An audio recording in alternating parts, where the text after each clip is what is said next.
Hello, in this video we're going to be looking at student promotions.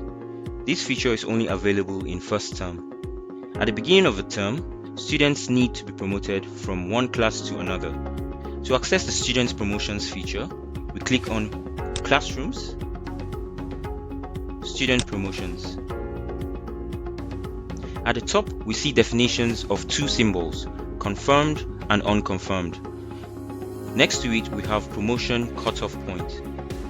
You can update this value by clicking this link.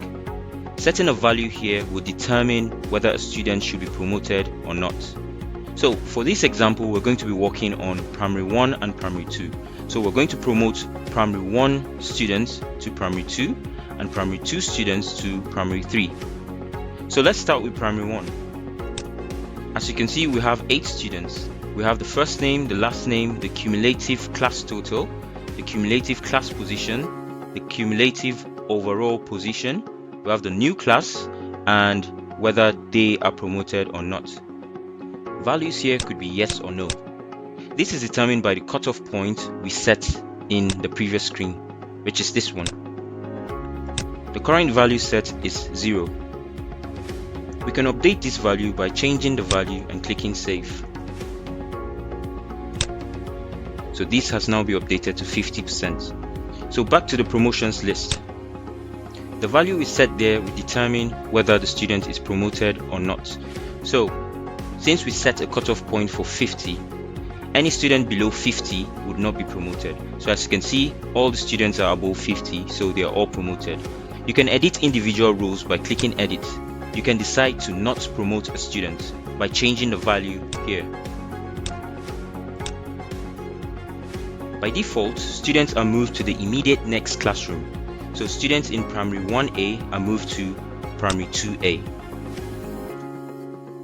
You can change the value of the new classrooms all in one go by selecting the value here.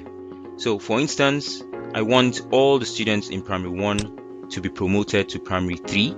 I can change the value from here and click save.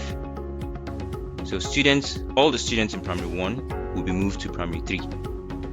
A typical example is when a school doesn't have Primary 6.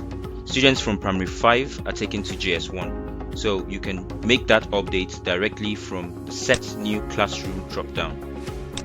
But in this example, we're just going to use the default new classroom, which is Primary 2. So we're going to click on Confirm and Save. And we'll confirm by clicking yes. And we get the confirmation message here. In cases where a mistake was made and you would like to revert the process, you just click on Regenerate List. This would take the students back to the previous class and will present you with the initial promotions list. Confirm, and we're back to the initial promotions list. So at this stage, we've successfully promoted students from Primary 1A to Primary 2A. So let's confirm that on the classroom entity list. So we'll close this window. So we can see the 8 students in Primary 1 are now in Primary 2. So in Primary 2 we have 10 students.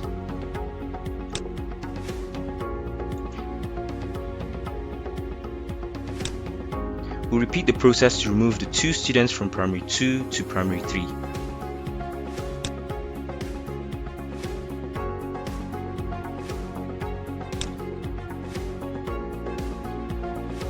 Click on Confirm. Click yes, and we're done. So that has been confirmed. We go to the main list, we refresh the page, and we have our 2 students in Primary 3. We've successfully transferred students from Primary 1 to Primary 2 and from Primary 2 to Primary 3.